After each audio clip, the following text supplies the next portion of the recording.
નમસ્કાર વિદ્યાર્થી મિત્રો, સરસ્વતી ગ્રુપ સંચાલિત ઈ-લર્નિંગ સિસ્ટમમાં આપ સૌ વિદ્યાર્થીઓનું હાર્દિક સ્વાગત છે. ધોરણ 12 નામાના મૂળ તત્વો.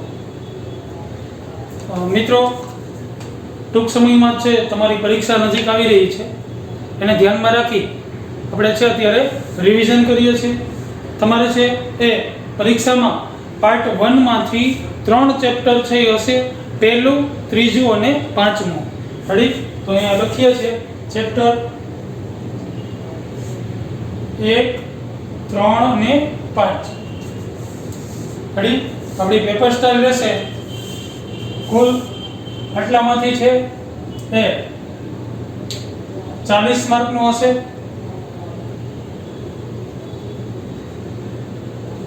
ચેપ્ટર 1, 3 અને 5 જે આપણા બોર્ડના નિયમ મુજબ જ હશે. બરાબર? એમાં વિભાગ A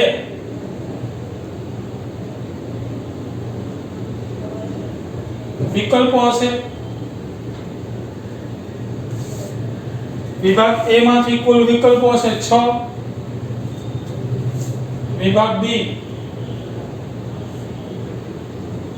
ટૂંકા પ્રશ્નો એ હશે કુલ 5. વિભાગ C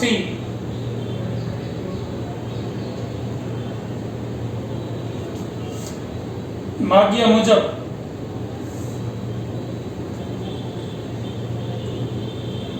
જવાબ, એટલે કે આમાં દાખલા હશે, ટૂંકા દાખલા.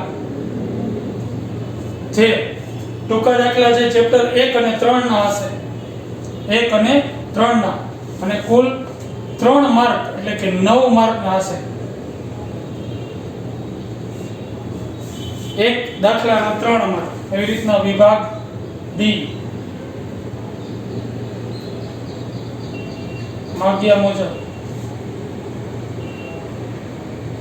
જવાબ. એમાં પણ દાખલા જ હશે. કેટલા દાખલા? તો કે 3 દાખલા, 4 માર્ક વાળા. ઈ ચેપ્ટર નંબર 1 અને 3 માંથી 4 માર્ક વાળા દાખલા, કુલ 3 દાખલા અને 12 માર્ક. રેડી? અને વિભાગ E એક દાખલો,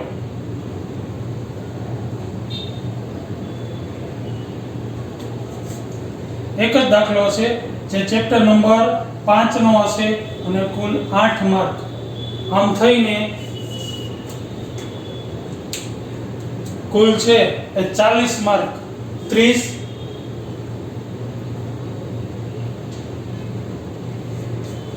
12 ને 8 20 ને 10 30 ને 10 40 માર્ક. રેડી? તો આમ થઈ આપણે પહેલા ભાગમાંથી 40 માર્કનો છે એ પૂછાશે, જે બોર્ડના નિયમ મુજબ જ હશે. જેમ બોર્ડમાં છે એ ચેપ્ટર નંબર 1 અને 3 માંથી જે દાખલાઓ 4 માર્કના અને 3 માર્કના પૂછાય છે એવી જ રીતના હશે. રેડી? તો અત્યારે આપણે છે રિવિઝન કરીએ છીએ ચેપ્ટર નંબર 1 નો.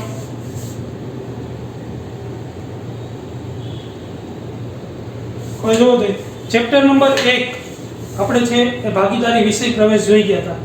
હવે એ મુજબ આપણે છે અમુક શબ્દોની છે એ વ્યાખ્યા જોઈ ગયા હતા. ભાગીદારી, ભાગીદારો અને ભાગીદારી પેઢી. ભાગીદારી એટલે શું?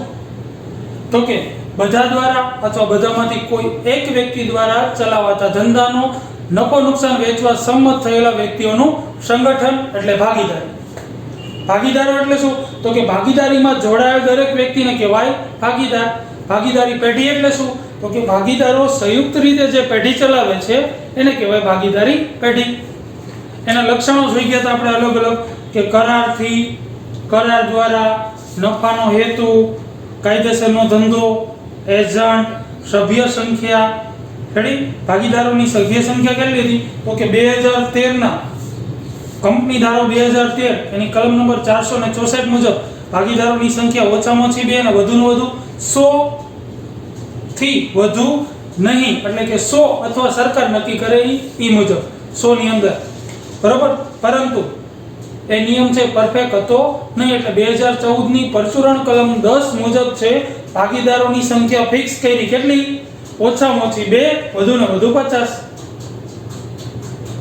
અમર્યાદિત જવાબદારી અને માલિકી અને સંચાલનમાં એકરૂપતા, આ એના લક્ષણો જોઈ ગયા હતા. ત્યાર પછી કરારનામું જોઈ ગયા હતા. 1 માર્કમાં પૂછાઈ શકે એવો પ્રશ્ન, કરારનામાનો હેતુ જણાવો.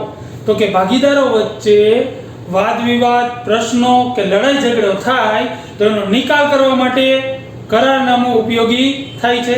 આ એનો હેતુ. રેડી? ત્યાર પછી આપણે જોઈ ગયા હતા ભાગીદારોના મૂડી ખાતા. તો કે ભાગીદારે પેઢી સાથે કરેલા વ્યક્તિગત વ્યવહારો નોંધવા માટે પેઢીના ચોપડે જે ખાતું ખોલવામાં આવે એને કહેવાય ભાગીદારોનું મૂડી ખાતું. ભાગીદારે પેઢી સાથે કરેલા વ્યક્તિ, જો પેઢી અલગ વ્યક્તિ છે, ભાગીદાર અલગ વ્યક્તિ છે, તો કે ભાગીદારે પેઢી સાથે જે વ્યવહાર કરેલા છે એ નોંધવા માટે અલગ ખાતું ખોલાય એને કહેવાય ભાગીદારનું મૂડી ખાતું. મૂડી ખાતા રાખવા માટેની કેટલી પદ્ધતિ છે? તો કે 2, સ્થિર મૂડી ખાતાની પદ્ધતિ અને અસ્થિર. સ્થિર અને અસ્થિર. રેડી?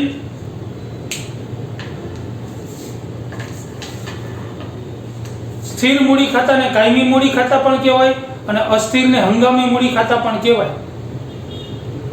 જોઈએ પહેલા સ્થિર મૂડી ખાતાની પદ્ધતિ એટલે શું? સ્થિર, કાયમી. જે મૂડી ખાતામાં ભાગીદારોની મૂડી શરૂઆતમાં જેટલી હોય એટલી જ આખરમાં રહેતી હોય તો એને કહેવાય સ્થિર મૂડી ખાતા. જેટલી શરૂઆતમાં બાકી આગળ લાવ્યા તરીકે હોય એટલી જ બાકી આગળ લઈ ગયા તરીકે હોય. સ્થિર અથવા કાયમી મૂડી ખાતાની પદ્ધતિ.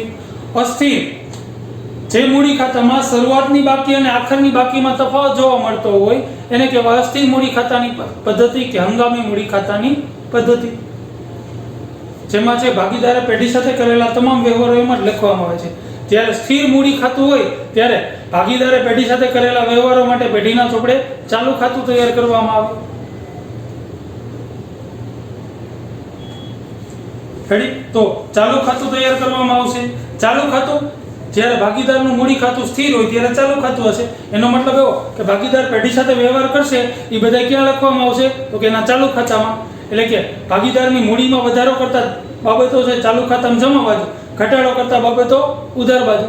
જો ચાલુ ખાતાની જમા બાકી હોય તો એનું વ્યાજ છે પેઢી માટે ખર્ચ કહેવાય, ભાગીદાર માટે આવક કહેવાય. જો ચાલુ ખાતાની ઉધાર બાકી હોય, ઉધાર બાજુ બાકી આગળ લાવ્યા હોય તો એનું વ્યાજ છે પેઢી માટે આવક, ભાગીદાર માટે ખર્ચ. રેડી? ત્યાર પછી આ તો ભાગીદારોનો ઉપાડ એ જોઈ ગયા હતા આપણે. ત્યાર પછી નફા નુકસાન ખાતું અને નફા નુકસાન ફાળવણી ખાતું જોઈ ગયા હતા. નફા નુકસાન ખાતું પેઢીનો છે નફો કે નુકસાન જાણવા માટે છે પેઢીના ચોપડે જે ખાતું તૈયાર થાય એને કહેવાય નફા નુકસાન ખાતું. ત્યાર પછી ફાળવણી ખાતું જોઈ ગયા હતા કે ભાગીદારે પેઢી સાથે કરેલા વ્યક્તિગત વ્યવહારો નોંધવા તેમજ ભાગીદારનો નફો કે નુકસાન જાણવા માટે પેઢીના ચોપડે છે જે ખાતું તૈયાર થાય એને કહેવાય નફા નુકસાન ફાળવણી ખાતું. રેડી? ત્યાર પછી છે આપણે અલગ અલગ છે એ ટૂંકા દાખલાઓ જોઈ ગયા હતા. એમાંથી અમુક દાખલાઓની છે એ આપણે ચર્ચા કરશું. જોઈએ સ્વાધ્યાયનો ઉદાહરણ નંબર 9 જે તમારી ચોપડીના પેજ નંબર 19 પર આપેલો છે. જેની રકમ આપેલી છે યુસુફ, હારૂન અને કોડાવાલા 3:2:1 ના પ્રમાણમાં નફો નુકસાન વહેંચતા ભાગીદારો છે. જો 3 ભાગીદારો. રેડી? તો અહીં આપણે પહેલા લખશું ઉદાહરણ નંબર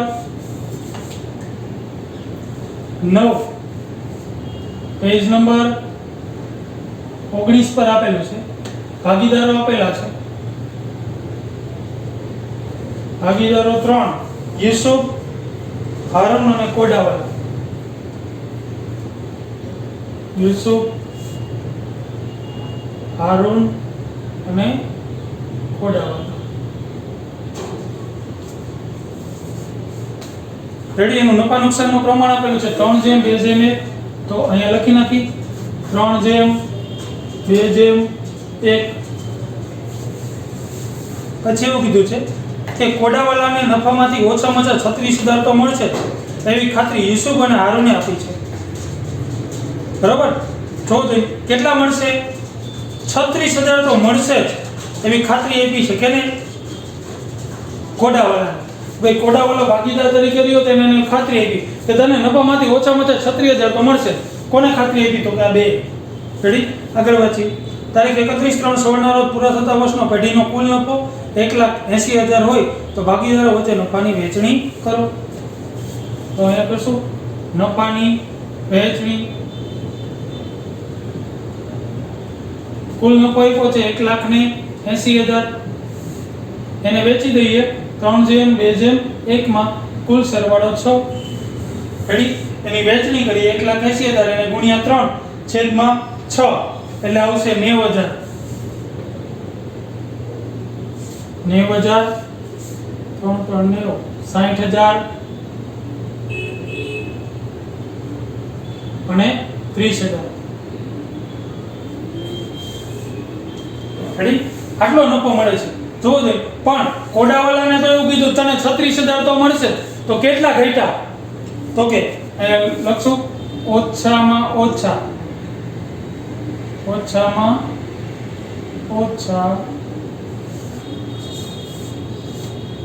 આ લખશું નફો. શોધે. અને કેટલો મળવો જોઈએ? 36. કેટલો મળે છે? તો કે 30. કેટલા ઘટ્યા? તો કે 6,000 આના પ્લસ થશે તો આનો નફો થઈ ગયો 36,000. રેડી? આ ઘટ્યા ઈ કોણ આપશે? તો કે આ બે આપશે. કયા પ્રમાણમાં? તો કે 3/2 ના પ્રમાણમાં. તો એ લખશું આપવાની થતી રકમ. આપવાની રકમ 3/2. રેડી? કેટલા ઘટ્યા છે? 6,000. તો પેલા યુસુફ આપશે. યુસુફ 6,000 એને ગુણ્યા 3/5 ગુણાકાર કરીએ 6,000 6 તેરી 18/5 એટલે આવશે 3600. એવી રીતના હારો 6,000 એને ગુણ્યા 2 એના છેદમાં 5 તો 6,000 માંથી જે 3600 બાદ કરો એટલે વધશે 2400. આને 6,000 આપશે તો આ બેયમાંથી માઈનસ થશે, આમાંથી માઈનસ થશે 3600 અને આમાંથી માઈનસ થશે 2400. રેડી? ગુણાકાર ભાગાકાર કરીએ 90,000 એમાંથી 3600 બાદ કરીએ એટલે 86,400 અને 60,000 માંથી 2400 બાદ કરીએ એટલે 57,600. તો આ પ્રમાણે છે એ નફાની વહેંચણી થાય. જેને છે ખાતરી આપેલી છે એના જેટલા ઘટે એને પ્લસ કરવાના અને ઈ પ્લસ થયેલી રકમ બાકીના બે ભાગીદારો એના પ્રમાણમાં છે એ વેચી લે છે. રેડી? જોવો જોઈએ. આવો જ એક દાખલો સ્વાધ્યાયનો પણ છે. સ્વાધ્યાયનો દાખલા નંબર 3/9 દાખલો 31માં પેજ નંબર ઉપર આપેલું છે. મુકેશ, ધવલ અને વિનોદ એક પેઢીના ભાગીદારો છે. તેઓનું મૂડીનું પ્રમાણ 4/2/3 છે. જો મૂડીનું પ્રમાણ આપ્યું છે. નફાની વહેંચણી વખતે મૂડીનું પ્રમાણ ધ્યાનમાં લેવું નહીં. કાંઈનું આપેલું હોય તો 1/1. રેડી?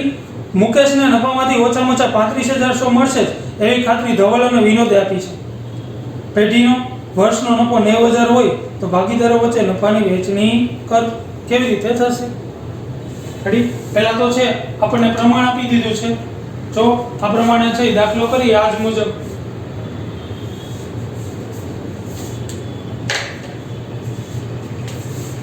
પેલા ભાગીદારો સ્વાધ્યાયનો 3 દાખલા નંબર 9 પેજ નંબર 31.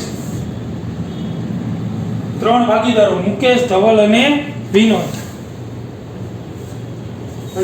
અહીં લખશો મુકેશ, ધવલ અને વિનોદ. એનું પ્રમાણ જો મૂડીનું પ્રમાણ આપ્યું છે, ક્યારેય નફાની વહેંચણી વખતે મૂડીનું પ્રમાણ ધ્યાને લેવું નહીં. રેડી? જો પ્રમાણ નથી આપ્યું તો કેટલું લેશો? તો કે 1/1. અહીં લખશું નફાની વહેંચણી. નફો કેટલો આપ્યો છે? તો કે 90,000 એને ગુણ્યા 1/1/3 વેચી દઈએ 30,000 30,000 અને 30,000. અહીં લખશું ઓછામાં ઓછા અને નફો. હવે જોવો જોઈએ એવી ખાતરી આપી હતી. કેને ખાતરી આપી હતી કે મુકેશને નફામાંથી ઓછામાં ઓછા 35,000 મળશે એવી ખાતરી ધવલ અને વિનોદે આપેલી છે. મુકેશને અને કેટલા મળશે તો કેવું કીધું છે કે ઓછામાં ઓછા 35,000. જો એને મળ્યા છે કેટલા 30, કેટલા ઘટ્યા 5, એનામાં 5,000 પ્લસ કરશો એટલે એનો નફો થઈ જશે 35,000. હવે એવી ખાતરી કેને આપી હતી તો કે ધવલ અને વિનોદે. તો આ લખશું આપવાની થતી રકમ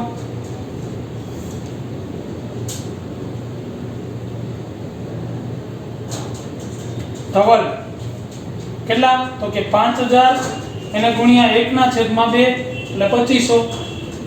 એવી રીતના વિનોદ 5,000 એને ગુણ્યા 1/2 એટલે 2500. તો આ બેયનામાંથી માઈનસ કેટલા થશે તો કે 2500 અને 2500. જોજો બાદ કરીએ 30,000 માંથી 27,500 થશે.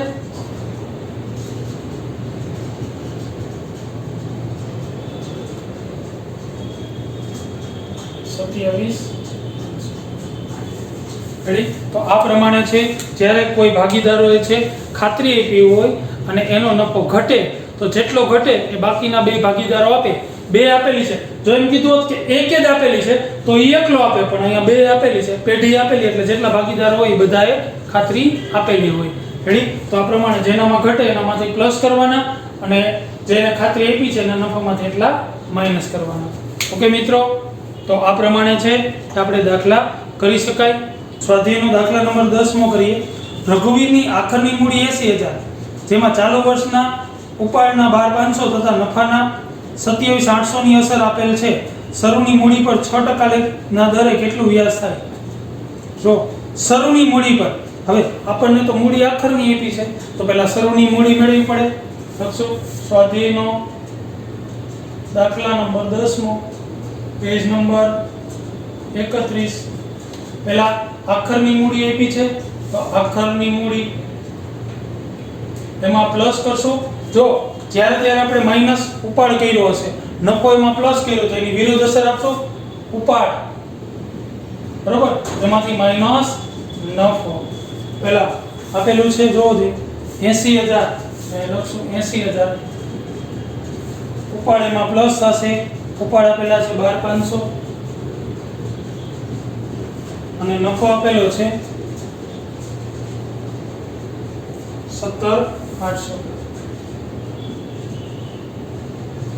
સરવાળો બાદબાકી કરીએ. 80,000 પ્લસ 12,500 માઈનસ 17,800 એટલે મળશે 74,700. આ જે મળી એ મળી શરૂની મૂડી. હવે મૂડી પર વ્યાજ ગણવાની વાત છે. જો કેટલા ટકા? શરૂની મૂડી પર 6%. તો એ લખશું મૂડી પર વ્યાજ બરાબર 74,700 એને ગુણ્યા 6/100 તો ગુણ્યા 6/100 એટલે આવશે 42,82 44,82. રેડી? તો આ પ્રમાણે આખરની મૂડી આપેલી હોય તો એમાં છે જ્યારે ત્યારે આપણે નફો એમાં પ્લસ કર્યો હોય, ઉપાડ બાદ કર્યો હોય. હવે શરૂની આખરની મૂડીમાંથી શરૂની મૂડી મેળવવા માટે એનાથી વિરુદ્ધ કરવાનું. જે નફો પ્લસ છે એ માઈનસ કરો, ઉપાડ માઈનસ છે એ પ્લસ કરો એટલે શરૂની મૂડી મળી જાય. એની ઉપર જેટલા ટકા કીધું છે એટલા ટકા છે એ ગણતરી કરવાની હોય. એવી જ રીતના જો ઉદાહરણનો પણ એક દાખલો આપેલો છે. ઉદાહરણ નંબર 10 જે ચોપડીના પેજ નંબર 20 પર છે. જો ઉપાડની 6,000 અને નફાની 9,000 ની અસર આપ્યા બાદ આખરની મૂડી 96,000 છે. રેડી? તો અહીંયા છે એ મૂડી આપેલી છે. જોવો જોઈએ આખરની મૂડી કેટલી છે? આ જ પ્રમાણેનો છે, આ જ રીત મુજબનો થશે. અહીંયા આપણે એને પ્લસ માઈનસ કરીએ. જોવો જોઈએ આખરની મૂડી કેટલી આપી છે? 96,000. તો અહીં લખશો આખરની મૂડી 96,000 પછી ઉપાડ 6,000 નફો 9,000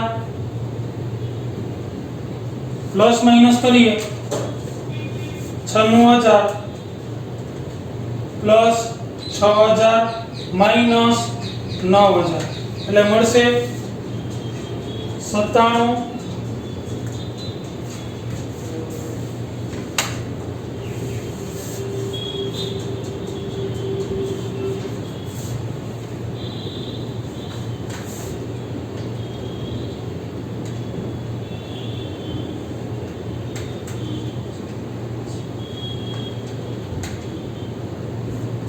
એટલે મળશે 93000